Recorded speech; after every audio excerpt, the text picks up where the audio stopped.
ka san boko fa ni daɗi ne da ita. Kai ai ba wallahi ba karamin daɗi ne wallahi da na ganka da kayan nan kawai sai na tafi wani tunani. Ka san a zamaninmu da muka yi makaranta a wannan lokacin 1960 a lokacin in ka gama firamare sukul sai ka je bautar ƙasa, in ka gama sakandare sai ka je bautar ƙasa, in kai diploma sai ka je bautar ƙasa, kana zuwa in kai head diploma ita ma sai kai bautar ƙasa. To a lokacin da muka je bautar ƙasar mu ta ƙarshe dai ka san yanzu fa bautar ƙasar fa ana masifar shan wahala saboda akwai hawa igiya.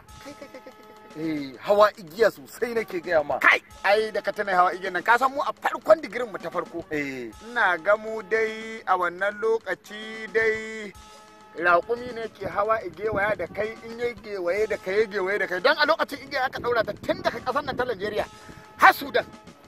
Allah Zubairu. Allah samu dace. Ko ba ku yi wahala bauta ƙasa bai a lokacin ana bauta ƙasa ma a cikin bauta ƙasa akwai jifan shedan. Ya san sai kun jefi shedan sai ka sa dutse 607 a ajihunka. In ka whoop whoop kai a lokacin nan. Ya sunanka? Faisal kake ko Zubairu?